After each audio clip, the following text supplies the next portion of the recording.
পায়ের জুতাটা লাগান, তাহলে ওইটা ইবাদত। আপনি যদি নবীর মতো করে একটা মানুষের সঙ্গে কথা বলেন, এটাও আল্লাহর ইবাদত। আপনি যদি নবীর মতো করে রাস্তায় হাঁটেন, ওটাও আল্লাহর ইবাদত। আপনি যদি নবীর মতো করে সন্তানকে আদর করেন, ওটাও আল্লাহর ইবাদত। আল্লাহ যদি নবী, আপনি আমি যদি নবীর মতো করে সন্তানের জন্য দুটো রুটি রিজিকের জন্য কোনো কাজ করি, কোনো কর্ম করি, কোনো আয় রোজগার করি, ওটাও আল্লাহর ইবাদত। আপনি আমি যদি নবীর মতো করে বাজার ঘাটে গিয়া বাজার করি, ওটাও আল্লাহর ইবাদত।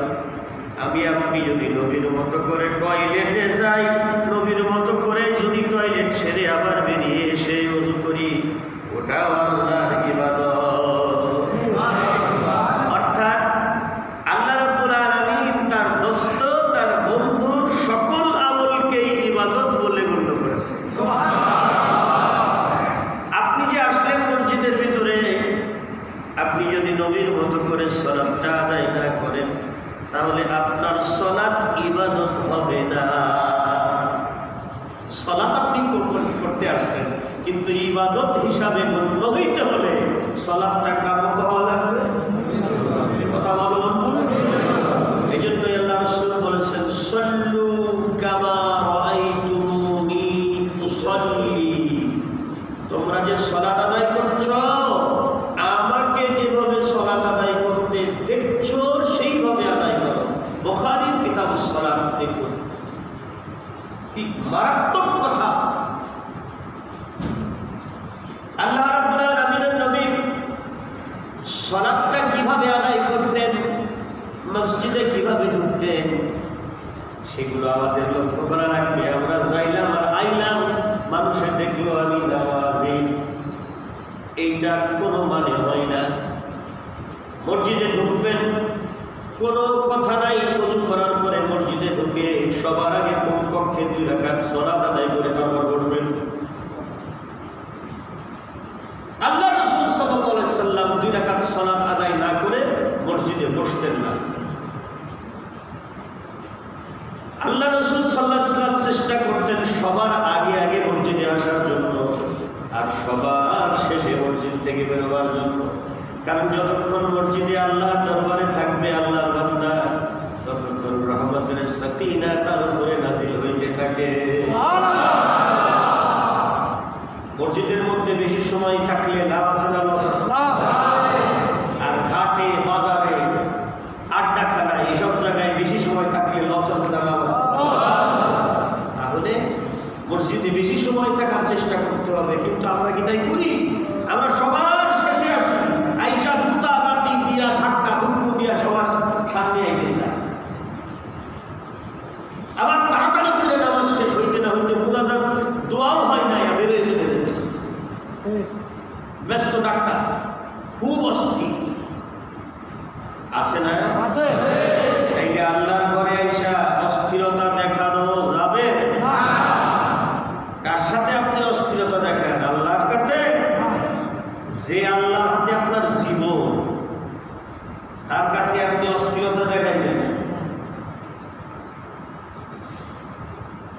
আপনি কোনো এমপি, মন্ত্রী, মিনিস্টার বা কোনো প্রধানমন্ত্রীর কার্যালয়ে গিয়া অনুমতি না নিয়ে ঢুকতে পারবেন না, অনুমতি না নিয়ে বাড়াইতে পারবেন না, অস্থিরতা দেখাইতে পারবেন না। তাই যে আল্লাহ মসজিদে আইসা যে আপনি অস্থিরতা দেখান, খুব অস্থির কেন? আল্লাহর দাম কি কোনো মন্ত্রী, এমপির চাইতে কম? নিজের বিবেকের কাছে প্রশ্ন করুন, আল্লাহকে আপনি কতটুকু দাম দিচ্ছেন?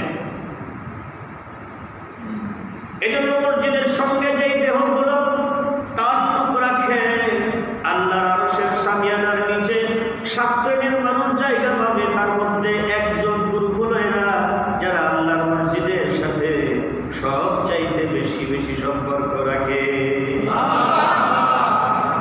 যারা বইয়ের লগে বেশি বেশি হইয়া থাকে তাদের কথা হয় নাই, গোলাপানের লগে বেশি বেশি টাইম কাটায় তাদের কথা বলা হয় নাই, ওই গিয়া আড্ডাবাজি মানে টাস ফিলাস খেলে ঘাটে ঘাটে ঘুরে বেড়ায় তাদের কথা বলা হয় নাই।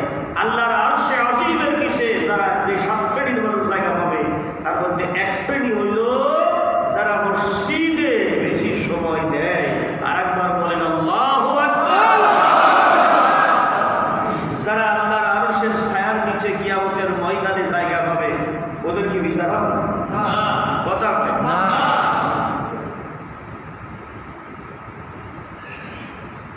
তাদের বিচার তো হবেই না।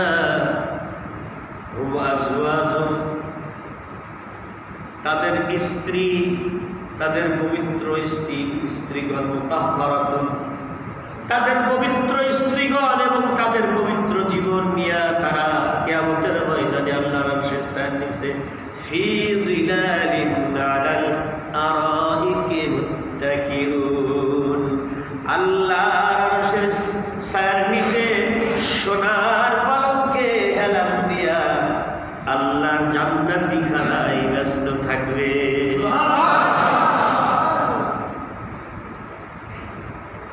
সুবহানাল্লাহ জবানে আইতেছেন কোন সুবহানাল্লাহ। আচ্ছা, আমাদের যদি এমন হয় যে কিয়ামতের 50,000 বছর কোন দিক দিয়ে কাইটা গেল আমরা বুঝলাম না, আরশের সামিয়ানার নিচে জায়গা পালা, ফেরেশতারা তস্তরি বিছাইয়া জান্নাতি খানা পরিবেশন করতে থাকলো, আর আমার আল্লাহ তাদেরকে সালাম দিল যে বান্দা তোমাদের প্রতি শান্তি, সালাম সালাম, গ্র্যাটিটিউড, তোমরা দুনিয়ায় কষ্ট করে আমাকে সম্মান দেখিয়েছ। যত বিপদ, যত মুসিবত, যত যাই কিছু হোক না কেন, সব পরীক্ষার ভিতর দিয়ে আল্লাহর উপরে তাওয়াক্কুল করে আমরা আল্লাহর হয়েছিলাম, আল্লাহ আমাদের হয়েছিল।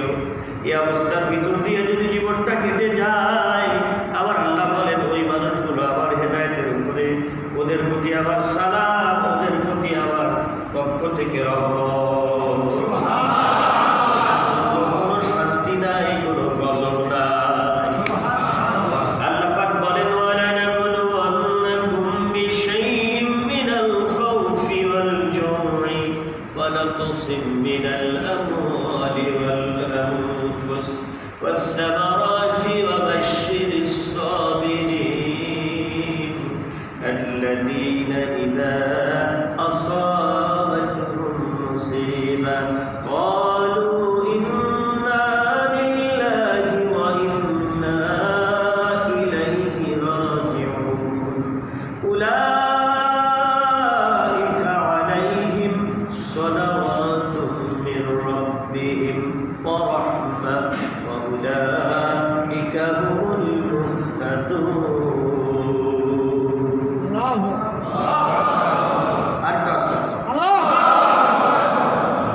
আল্লাহু শয়তান এটা চাবে না, কিন্তু আল্লাহ এটা চাবে যে আমার বান্দা বলুক সুবহানাল্লাহু আকবার, আর সঙ্গে সঙ্গে 80টা নেকি আমল নামায় যোগ হয়ে যাক। কারণ একটা নেকির জন্য আপনি বিপদে পড়তে পারেন। জোরে করেন আল্লাহু আকবার। আমার আল্লাহ বলেন দুনিয়াবাসী, তোমাদেরকে আমি পরীক্ষা না কইরা ছাড়বো না। মিনাল খাউফ, অনেক রকমের ভয় আসবে, ভাইরাস আসবে, ভীত সন্ত্রস্ত। কি কর করোনা ভাইরাস আইছে, ভয় নাই? কিছু না। আমাদের দেশের মন্ত্রীরা, বড় বড় নেতারা দেশ পালাইতেছে, কথা কয় না। আর যে কয়টা মালমুল মাইনা খাইছে এগুলো আর ঘরের ভিতরে লাগাইতেছে না। হ্যাঁ, আপনারা ঠিকই মসজিদ যাইতে পারছেন, হেরা মসজিদ যাইত না। কথা বল না কে? ঢাকা শহরের মসজিদগুলো সার্চ করে দেখেন কোন মন্ত্রী ভাইরা আছে না, কি জানি কি হয়। কিন্তু আল্লাহ কি কয়? আল্লাহ বলতেছে আইনামা তাকুনু ইউদরিকুকুমুল মাউত, মৃত্যুর ভয়ে বান্দা তুই কোথায় পালাবি রে? ওয়ালাউ কুনতুম ফি বুরুজিন মুশাইয়্যাদা, স্টিল দিয়া লোহা দিয়া যদি সিন্ধুক বানাইয়া তার মধ্যে তুই থাকিস, আবার আজরাইল টাইম হইলে একটা থাবা দিয়া তোর লোহার খাঁচা ভাঙা তোরে ধইরা নিয়ে যাবে, পৃথিবীর কেউ বাঁচাইতে পারবে? পারবে? তাইলে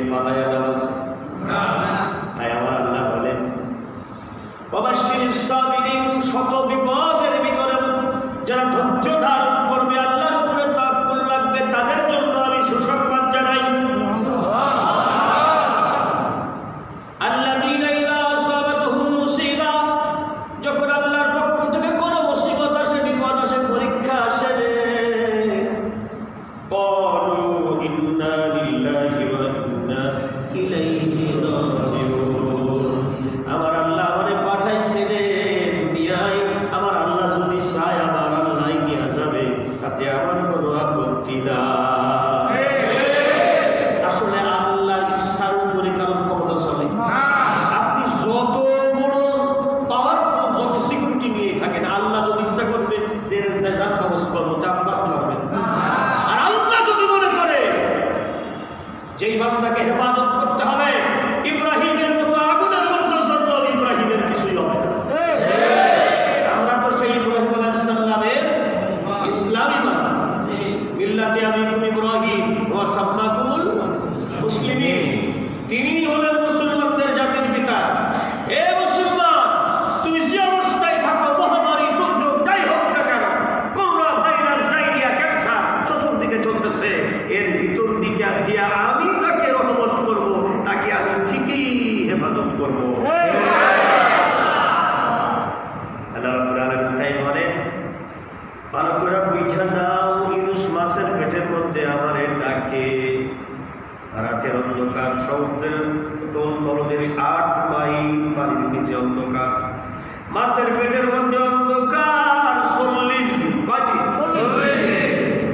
এবার দুনিয়ার কেউ শব্দ শব্দ পাই না, মোবাইল কানেকশন নাই, ওয়্যারলেস কানেকশন নাই, কোনো কানেকশন নাই, কেউ ডাকলে শুনবে না, কেউ শুনবে না, বাচ্চা শুনবে না, শুনবে একজন, তার নাম কি? হযরত ইউনূস নবী বলে, সবাই বলে লা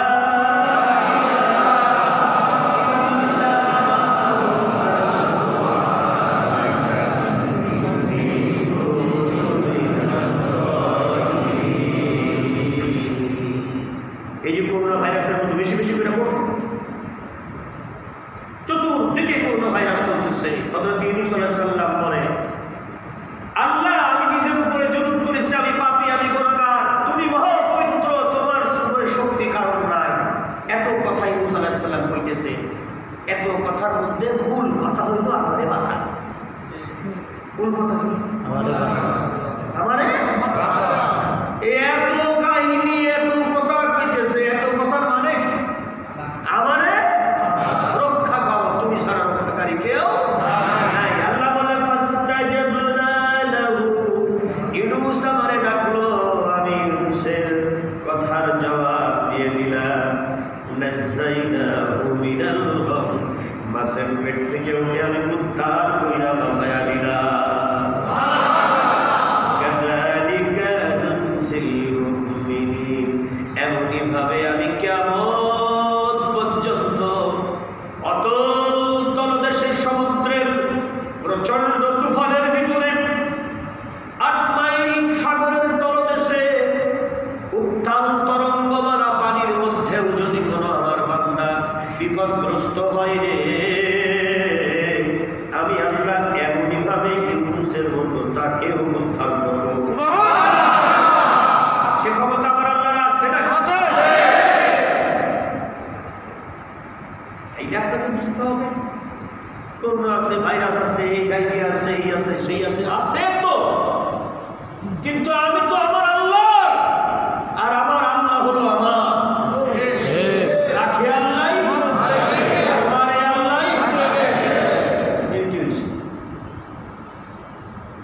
আল্লাহ রাব্বুল আলামিন বর্ণনা করতেছে, তাই قد أفلح المؤمنون,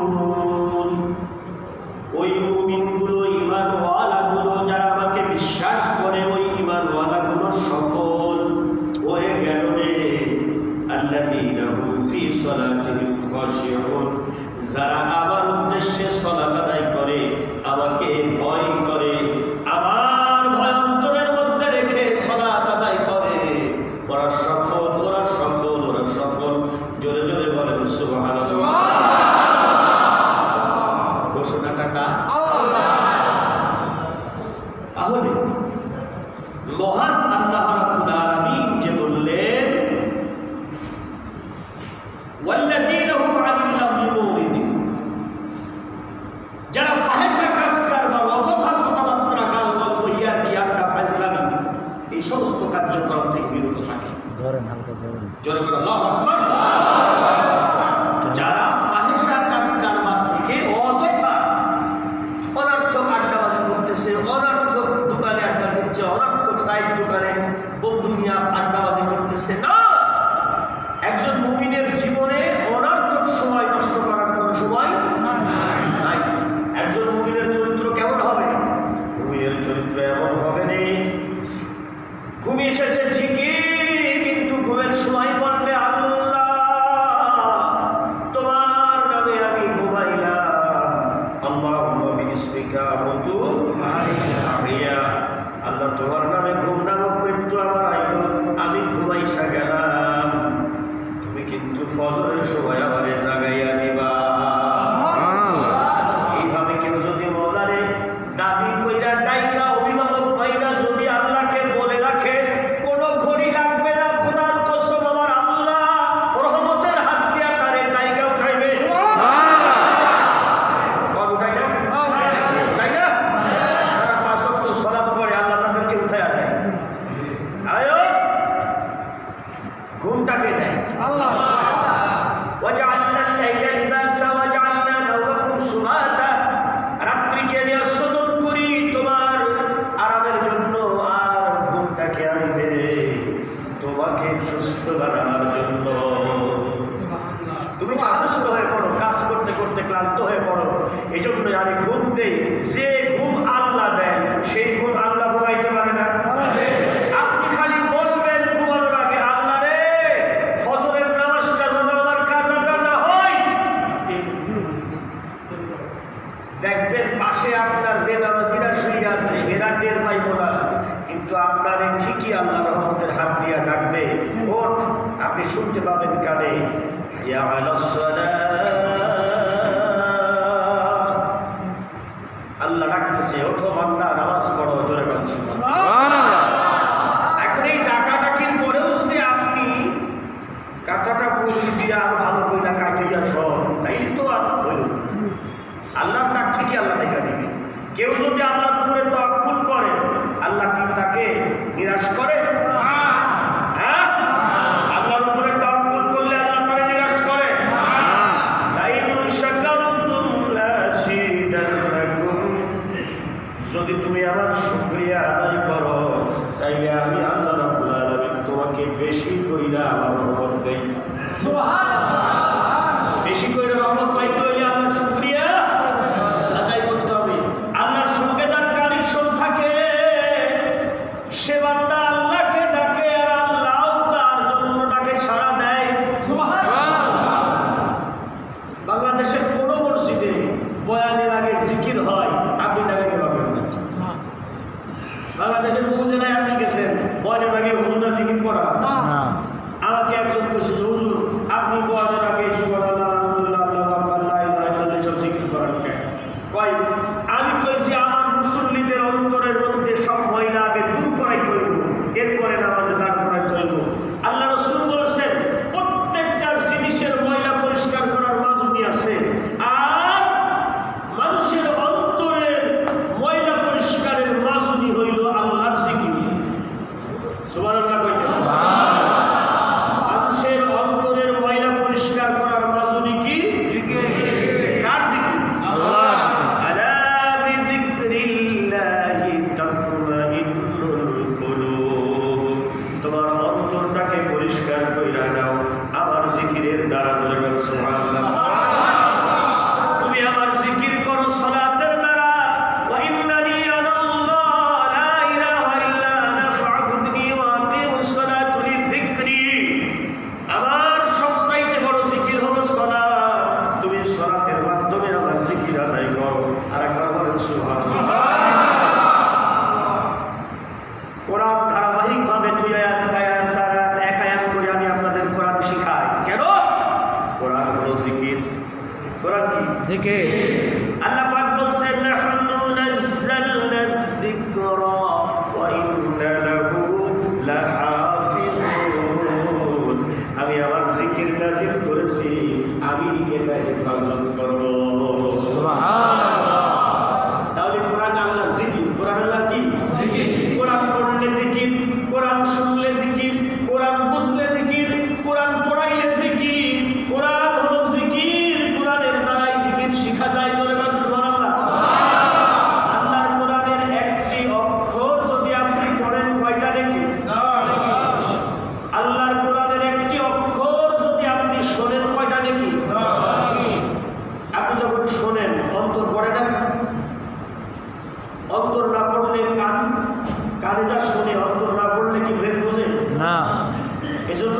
মানুষ যা শোনে তা অন্তর পড়ে। জোরে বলেন আল্লাহু আকবার।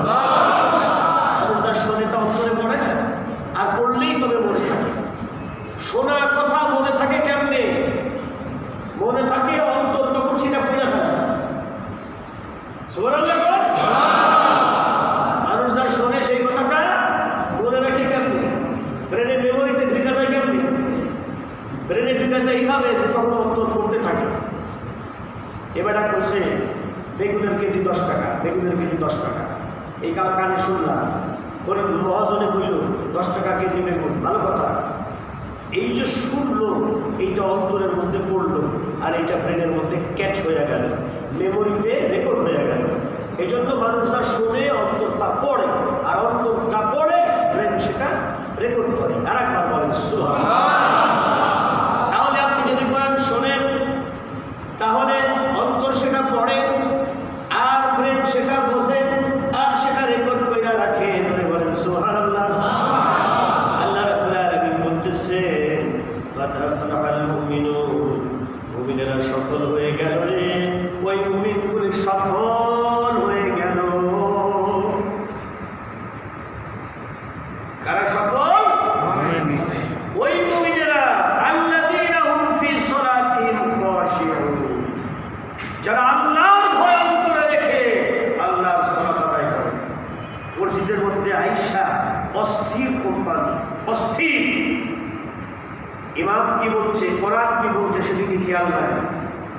গভীর মনোযোগ সহকারে মন ও যোগ, মানে নিজের দেহটাকে মনের সঙ্গে যোগ কইরা শুনতে হবে, ধ্যান করে শুনতে হবে। যখনই আপনি ধ্যান সহকারে শুনবেন তখনই আপনার জ্ঞানটা বেড়ে যাবে। যখন থাকবে শোনার মধ্যে ধ্যান, নামাজের মধ্যে ধ্যান, তখনই বেড়ে যাবে আপনার জ্ঞান। জোরে করে আল্লাহু আকবার। আল্লাহ রাব্বুল আলামিন বলতেছে, বান্দা যখন বলে আমি আল্লাহ আর আমার আল্লাহ হইল আমার, আমি আর আল্লাহ, আমার আল্লাহ আমার, আর আমি হইলাম আমার আল্লাহ, এইভাবে যখন মহব্বত আর ভালোবাসার খেলা চলতে থাকে, সেই সময় তাফসীরে আসছে এমন একটি পরিবেশ তৈরি হয়ে যায়। বান্দা যখন সালাতে দাঁড়াইয়া সুবহানা রাব্বিয়াল আ'লা কইয়া সিজদা দেয়, ওয়াসজুদু ওয়াক্তারি, তখন আল্লাহর কুদরতি রহমতের কদমে এমন কাছে বান্দা চলে যায়, এত মাখামাখি আল্লাহর সঙ্গে হয়ে যায়। একটা গ্লাসের মধ্যে যদি আপনি পানি নেন, আর সেই গ্লাসের পানির মধ্যে যদি আপনি 1 চামচ গুড় দিয়া দেন, সেটা আখের গুড় হোক আর চিনি হোক আর যাই হোক, আপনি যদি ওই চিনিটা 1 চামচ চিনি আলাদা দিয়া যদি ওই পানির মধ্যে দিয়া দেন, আর যদি এইভাবে ঘোরাইতে থাকেন চামচটা গ্লাসের পানির সঙ্গে কিছুক্ষণ পরে, আর আপনি চিনি খুঁজা পাইলেন না, সবটুকুই আপনি পানি দেখতে পাবেন, কিন্তু স্বাদ আসবে মিষ্টি। জোরে বলেন সুবহানাল্লাহ। কিছুক্ষণ পরে কি আর চিনি পাওয়া যাবে? কারণ চিনি কি হয়েছে? চিনি আর পানি একাকার হয়ে গেছে। জোরে বলেন আল্লাহু আকবার। ঠিক আল্লাহর বান্দা যখন সিজদা দেয়, তারা বলে ইন্না লিল্লাহি ওয়া ইন্না ইলাইহি রাজিউন, আল্লাহ আমার, আল্লাহর কাছ থেকে আমি এসেছি, আবার আল্লাহর কাছে ফিরে যাব। এইভাবে আল্লাহর বান্দা যখন এক জায়গায় হইয়া যায়, তখন আল্লাহর বান্দার সঙ্গে মিলন হইয়া যায়। সেই বান্দা এইভাবে সঠিকভাবে যদি মিক্সচারটা হয়, সঠিকভাবে যদি আল্লাহর সঙ্গে বান্দার মিলন হয়ে যায়, তখন ওই বান্দার আল্লাহর ওলি হইয়া যায়। ওই বান্দার জবানটা আল্লাহর জবান হয়ে যায়, ওই বান্দার চোখটা আল্লাহর চোখ হয়ে যায়, ওই বান্দার হাতটা আল্লাহর হাত হয়ে যায়, ওই বান্দার জিহ্বাটা আল্লাহর জিহ্বা হয়ে যায়, ওই বান্দার কথাটা আল্লাহর কথা হয়ে যায়, ওই বান্দার সব কিছু আল্লাহর হয়ে যায়, আর আল্লাহ তার হয়ে যায়।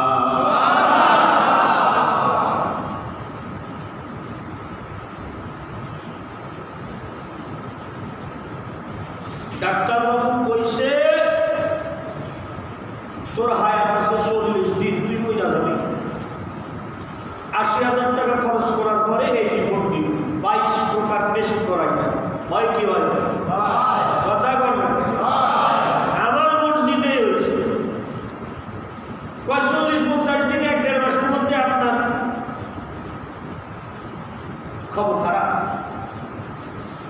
তা আমি কইলাম কারোর সাহায্য লাগবে না,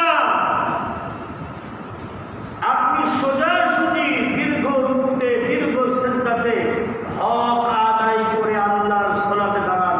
আল্লাহর সালাত, আল্লাহর কোরআন আপনাকে শেফা দান করবে।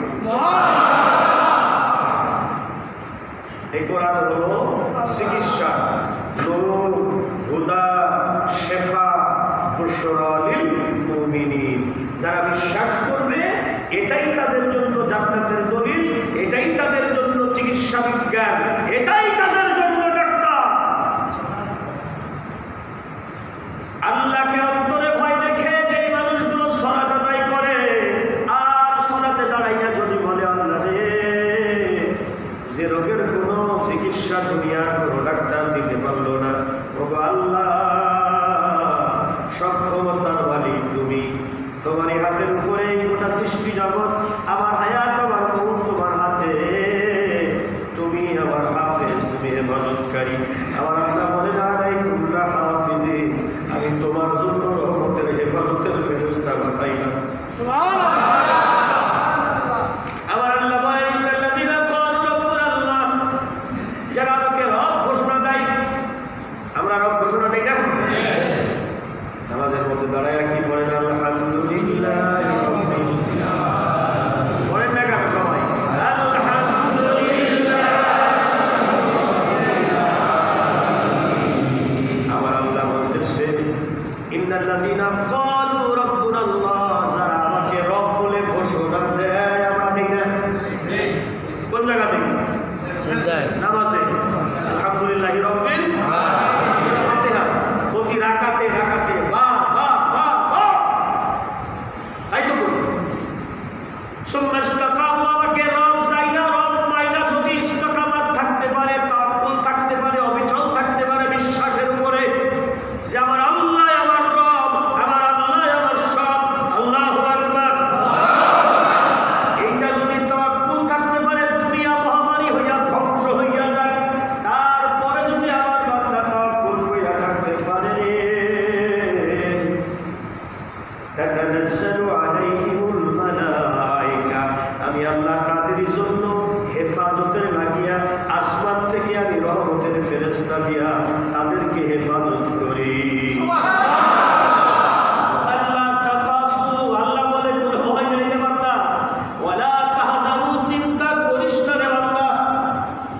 আমি বলি না, কেডা বলতেছে? আল্লাহ। এই কোরআনের প্রতিটি শব্দগুলো, আয়াতগুলো আপনাদেরকে কানের মধ্যে ঢুকাইয়া দিয়ে দেয় কেন? এটা শিখি। আল্লাহর উপরে যে তাওয়াক্কুল করে পৃথিবীর কাউরে দেখেছে ভয় পায় না, তাকে দেখে সবাই ভয় পাইব, শয়তান ভয় পাইব।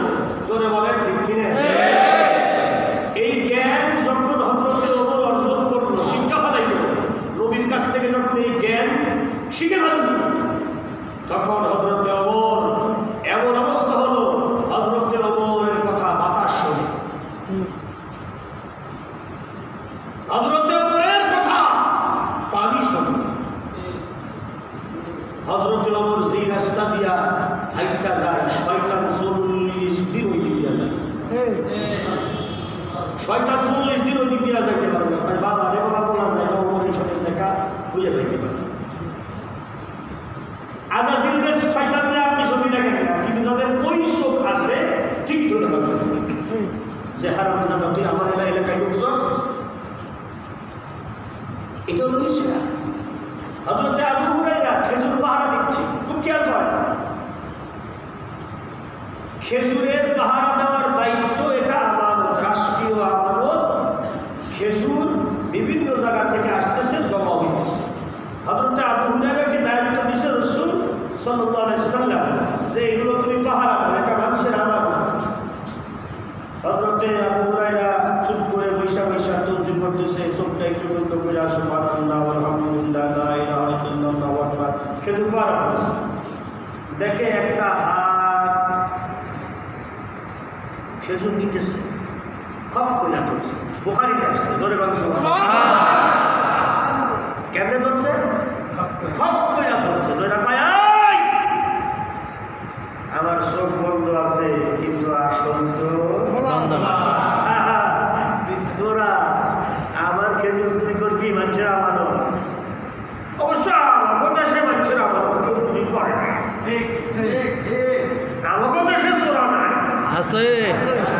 এই জন্য সদরঘাটের মসজিদে প্রায় মতে জুতো চুরি হয়। মাঝে মাঝে দেখি এই জায়গায় দাঁড়ায় দুই এক বেটা সাথে চিৎকার করতেছে, আমার জুতা নাই, আমার জুতা নাই। যে বেটা জুতা চুরি করতে আসছে ও কি নামাজি? ও আইসেই চুরি করার জন্য। যে নতুন স্যান্ডেল বা জুতা কই আছে তো নামাজি না। এই জন্য মসজিদে সবাই নামাজি এ কথা বিশ্বাস করা যাবে না গো বাবাজি। কথা বল না কেন? সবাই কি মসজিদে নামাজ পড়তে আসে না সোরাও আসে? হ্যাঁ, এটা বুঝতে হবে। হযরত আবু হুরায়রা দেখতেছে হাত একটা খেজুর নিচে মুঠার মধ্যে খপ করে ধরছে। তুই মনে করছিস আমি চোখ বুঝাস জিকির করতেছি, আমার চোখ বন্ধ, কিন্তু আসলটা কি আছে? বলা আছে। কি খবর রে? তুই চোরা? কয় আমারে আল্লাহ রাস্তায় ছাড়া দেয়। কয় না, আল্লাহর কোরআনের বিধানে সারিকাতু ফাকতাউ আইদিয়াহুমা, চোর ধরা পড়লেই তার হাত কেটে দিব, কবজি পর্যন্ত তোর হাত কেটে দিব, বিশ্ব নবীর দরবারে তোকে নিব। এবার হাত পাশায় ধরা কয় দেয় নবীর দরবারে আমার নিয়ে না। কয় তোর পরিচয় কর। কয় আমি আজাজিল। কি লাইছে? কথা বল না কেন? আজাজিল শয়তান ধরা পড়ছে। আবু হুরায়রা কয় না, তোরে নিয়ে আইছাম। তাইলে যাদের সেই দেখার মতো ইমানি শক্তি আছে তারা দেখতে পারবে আজাজিল না? অবশ্যই পারে, অবশ্যই। খুব খেয়াল করবেন। আমার মনে পড়ে আজ থেকে প্রায় 5 বছর আগে দ্বিতীয় তলায় একজন মানুষ ঘুমাইতেছে। দ্বিতীয় তলায়, এই মসজিদের দ্বিতীয় তলায় উত্তর দিকে একজন ঘুমাইতেছে। দুপুরবেলা গরমের মধ্যে ঘুমাইতেছে, কাপড় টাপড় একটু মানে জামা টামা খুইলা একেবারে সে হাফ ন্যাংটা টাইপের অবস্থা হইয়া ঘুমাইতেছে। এমন থাপড়াইছে এই বেটারে, এমন মার দিছে কিনা যে মারছে বেটা নিজে জানে। আমি তখন এখানে থাকতাম, মনে হয় 10 বছর বা 11 বছর আগের কথা হবে। সে আমার কাছে গিয়া কইল, হুজুর আমার খিদাসে ঘুষাইল আর খিদাসে কি লাইল আমি তো টের পাইলাম না, কিন্তু আমি তো শুয়ে ছিলাম দ্বিতীয় তলায় উত্তর পাশে এই জায়গাটায়, আমার এমন মার দিচ্ছে হুজুর আমার গাল মুখ ফিলা গেছে। আমি কইলাম যে এই মসজিদে শুধু মুসল্লি নামাজি না, অনেক জিনের আওয়াজে নামাজ পড়তে, যে তুমি দেখতে পাইতেছো না যে তোমার কিনা থাপড়াইতেছে। তুমি কয়জনরে দেখো আল্লাহর সৃষ্টি জগতে? আল্লাহর ফেরেশতা দেখো না? আল্লাহর ফেরেশতার সংখ্যা বেশি না মানুষের সংখ্যা বেশি? এখানে যে আপনি নামাজে আসছেন, আপনার সাথে 2 কাঁধে 2 ফেরেশতা আছে, তার মানে নামাজে আছে যদি 2000 ফেরেশতা আছে।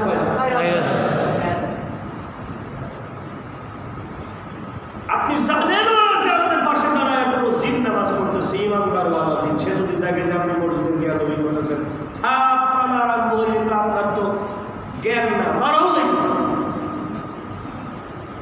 আমি তার কিছুদিন আগে 2 জনকে কইছিলাম যে এই পাশটাই আপনারা খবরদার কেউ এই অবস্থায় থাকবেন না, এইভাবে ঘুমাবেন না দুপুরবেলাতে, এই জায়গাটা এই সাইডটা সাইডা থাকবেন। কারণ আমি নিজে দেখছি যে এখানে মাঝে মাঝেই কিছু আল্লাহর বান্দারা আসে। জোরে বলুন সুবহানাল্লাহ। এই বিষয়গুলো তো আপনি বুঝলেন না, আপনি তো সুশিক্ষিত একেবারে MA পাস ডিগ্রিধারী, আপনি মনে করছেন মনে হয় আমি বিরাট। আরে মিয়া, এখনো পৃথিবীতে মানুষের চাইতে জিনের সংখ্যা বেশি। একটা মানুষের 2টা 3টা 4টা বাচ্চা হইলে সামলাইতে পারে না, আর একটা জিন 100-150 বাচ্চা জন্ম দেয়, 1000-1500 বছর পর্যন্ত বাঁচে। নবীর সাহাবা জিন এখনো বাচ্চা আছে পৃথিবীতে। আর একটু আসতে তাইলে যে সমস্ত জিনেরা নামাজ পড়ে, 5 ওয়াক্ত সালাত আদায় করে, তাহাজ্জুদ করে, তাদের সামনে যদি আপনি উল্টা পাল্টা আচরণ করেন মসজিদের মধ্যে, থাপড়াই আপনার গাল জোতা করতে পারবেন। আপনি তো নিজেও টের পাইবেন না যে আপনাকে থাপড়াইল, কখন কেডারে থাপড়াইল। এই জন্য মসজিদের ভিতরে খুব আদব, এটা আল্লাহর ঘর। এখানে শুধু আপনি একা থাকেন তা নয়, আল্লাহর অসংখ্য ফেরেশতারা এখানে থাকে, আপনি একা নন। অসংখ্য জিনরা মসজিদে থাকে, আসে নামাজ আদায় করেন। আপনি জানেন আপনি মানুষ হয়েছেন, তাই কি হয়েছে? আল্লাহ যদি ইশারা করেন ওইটা সাইজ করে দেয়, মুহূর্তের মধ্যে আপনি বাড়ি যাওয়ার আগেই শেষ হয়ে যাবেন। এই জন্য বেয়াদবি করার জায়গা মসজিদ, এখান থেকে শিখতে হবে, আমল করতে হবে। শেষ কথাটা আমি যেটা বলতে চাই, যে আল্লাহ সফল বলে ঘোষণা করেছেন। আল্লাহ যদি কাউকে সফল বলে ঘোষণা করে, তার চিন্তা আছে দুনিয়ায়, কবরে, আসরে, পুলসিরাতে, মিজানে, বিচারে, সাফায়াতে? কারণ আল্লাহ তাকে সফল বলেছে, কিয়ামতের ময়দানে তো সেই বেলা নাস্তা খাইবো আর কিয়ামত পা। এজন্য সালাতের মধ্যে যথা উপযুক্ত হবে সালাত আদায় করতে হবে।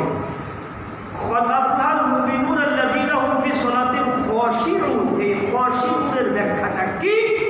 কেমন ভাবে আল্লাহকে, আল্লাহর খাশিয়াতের সাথে, আল্লাহকে সাথে নিয়ে সালাত আদায় করতে হয়, আগামী জুম্মায় আলোচনা হবে ইনশাআল্লাহ। আল্লাহ পাক আমাদেরকে তৌফিক দান করেন। সকলের সুন্নাত